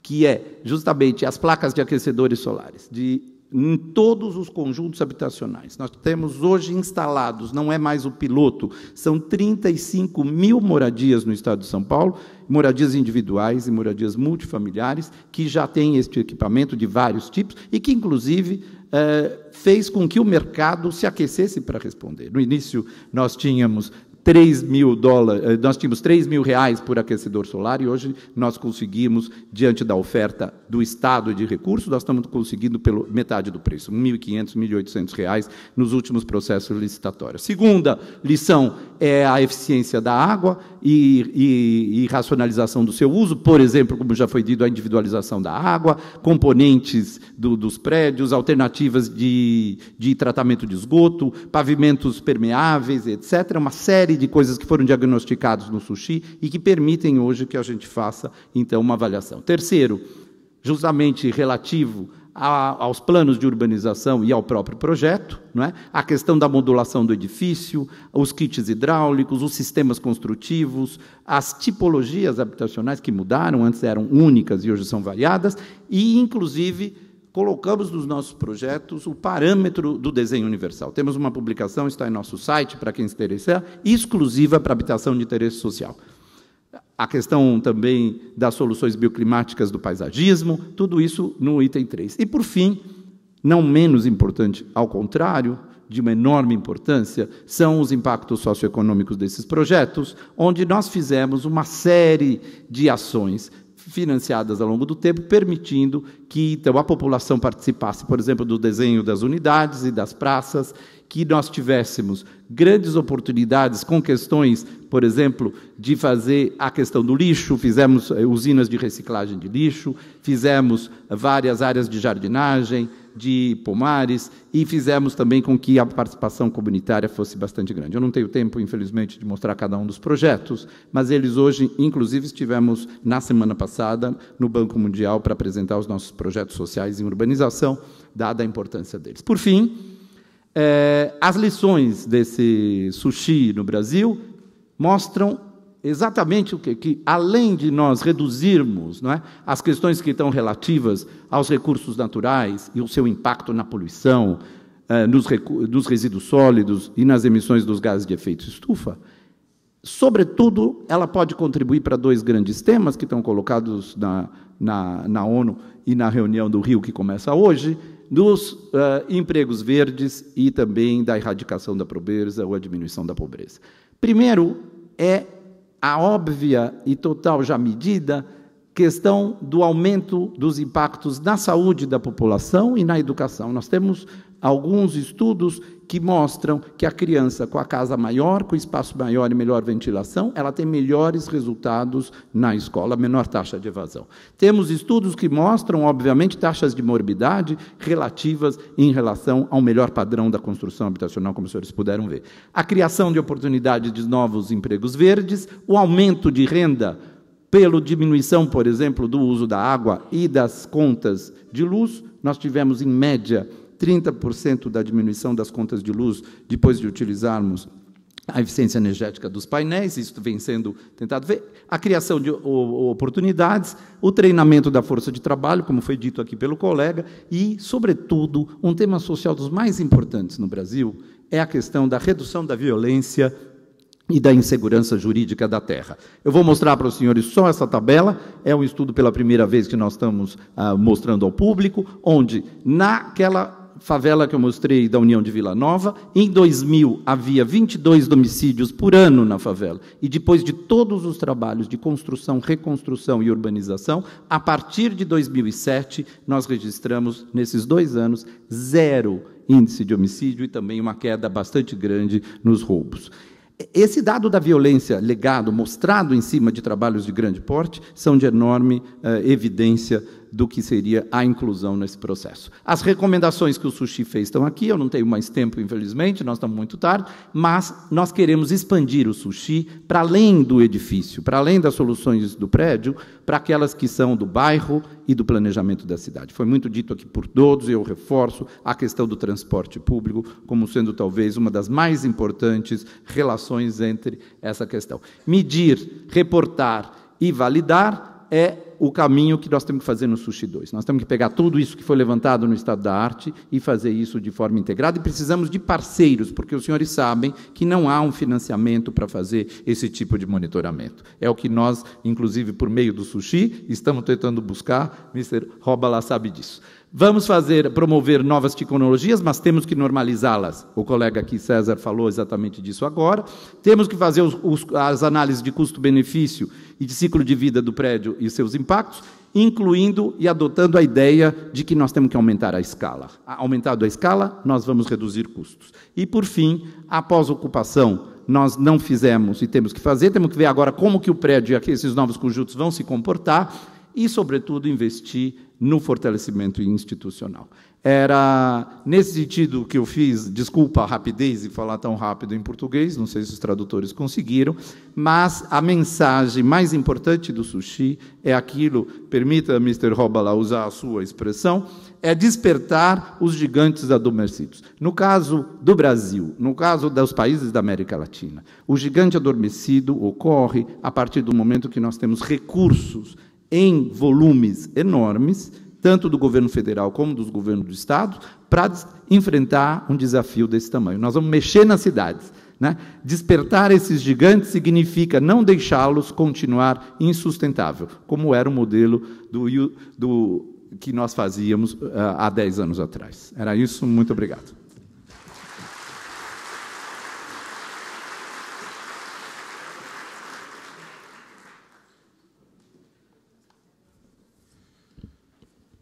I think we are running late, but I think we'll take just a little bit of time for maybe. Nós temos 2 ou 3 perguntas só, gente, para os palestrantes desse painel. E eu sei que nós estamos prontos para ter o almoço agora, então 2 ou 3 perguntas apenas.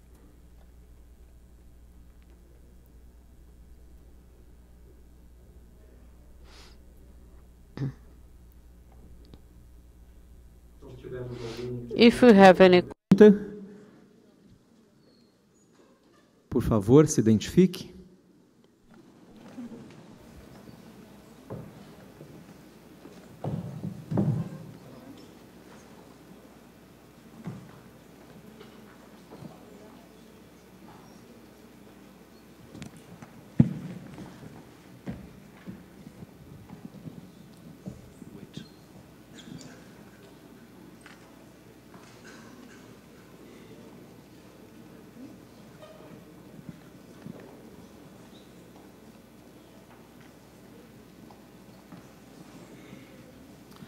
Temos uma pergunta aqui, farei em português, para ser traduzida para o nosso moderador. Como fazer com que se tenha políticas públicas eficazes de incentivo para a produção de tecnologias e produtos mais sustentáveis? Quem faz a pergunta é Leonardo Meira. It's a good question, and thank you for the question. Obrigado. Eu acho que há várias iniciativas que precisam convergir e parcialmente ao setor privado e cidades e baseados com conhecimento sobre a construção e ver os eventos e os que nós temos de produtos que possam ser usados nessa construção sustentável. O setor privado pode trabalhar mais rapidamente e eficazmente, do que o setor privado. Então, seria um combo. Nós temos os dois, um PPP, colocando, então, uma contribuição para o desenvolvimento de políticas para demonstrar, primeiramente, seriam, então, economicamente benéficos, e também contribuindo para as cidades e para a infraestrutura. E temos que ver também o custo dessa infraestrutura.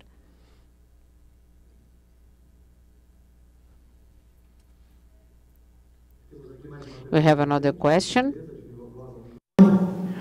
I was going to ask my question in French, but I'm not sure the translators are going to follow me on. Os tradutores fariam sim, mas tudo bem, pode falar mesmo em inglês. O que nós chamamos de paixão, pessoal apaixonado. Eu acho que sem paixão nada é feito. Eu tenho uma pergunta da última apresentação. Você mencionou que instalar os painéis solares e ter o projeto das casas. Vai ser bom visitar amanhã. É muito técnico que eu estou perguntando. Para mim, parece que é importante essa pergunta.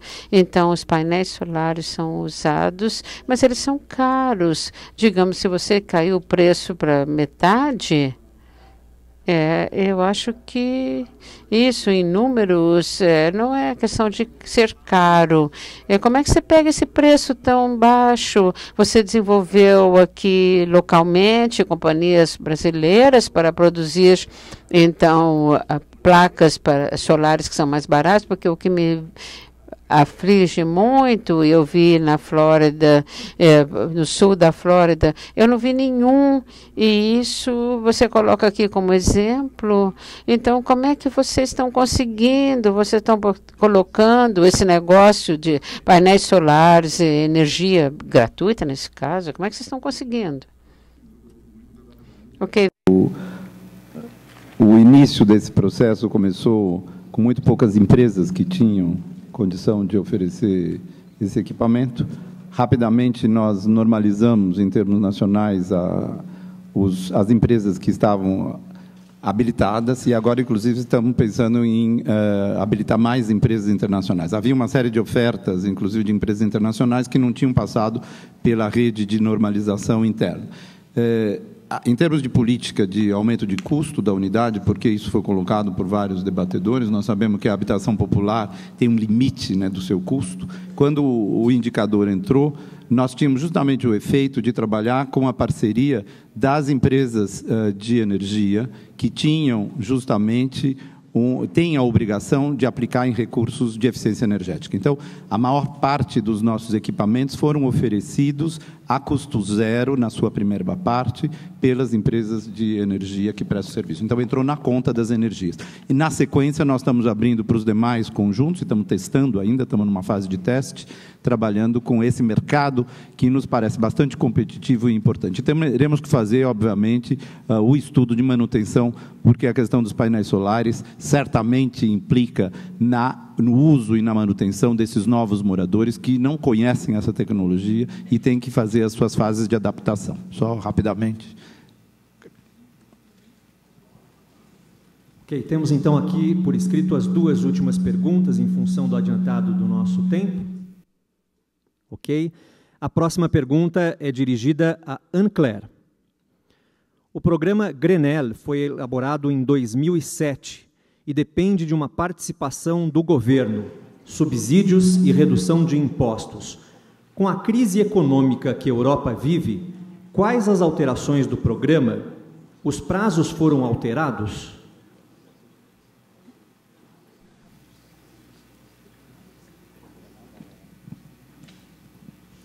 Okay, thank you for the question.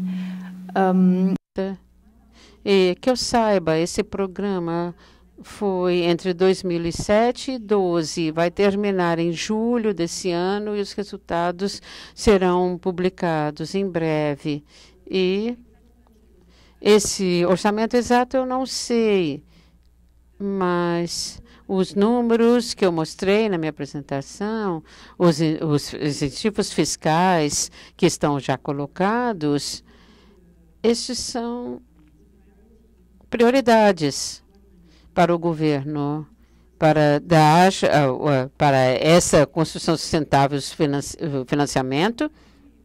Eu acho que foi bem sucedido. Eu acho que, em termos gerais, foi um sucesso.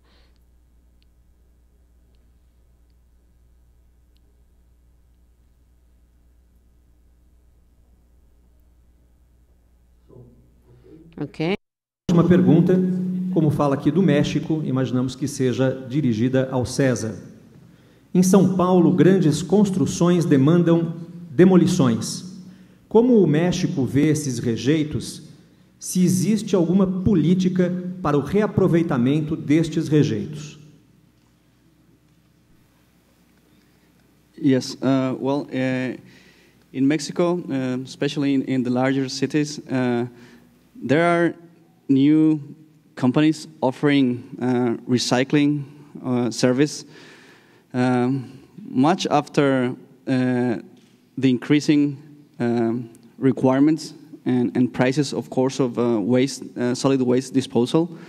So basically, we are seeing a shift in some constructions, especially those that are pursuing some sort of environmental. Tem uma certa consciência, um alvo, uma certificação quanto ao meio ambiente, e as pessoas tomam cuidado, e as construções tomam cuidado, lidar com o resíduo sólido, e eu posso dizer que nos últimos 3 anos o número de companhias oferecendo esse serviço de lidar com o resíduo sólido aumentou bastante, e eles vão na cadeia toda, até a parte de reciclagem dos materiais como metais, o vidro, o plástico, e outros são como distribuidores.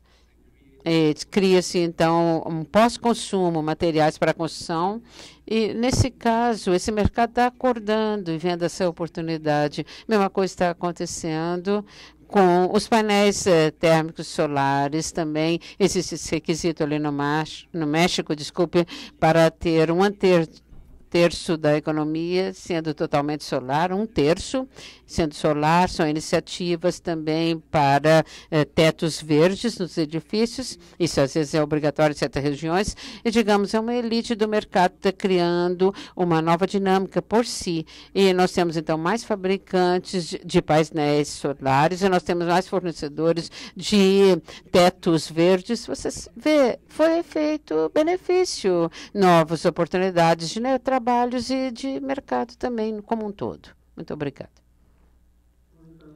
Novamente as presenças e apresentações dos membros do painel. Vamos saudá-los então com uma salva de palmas.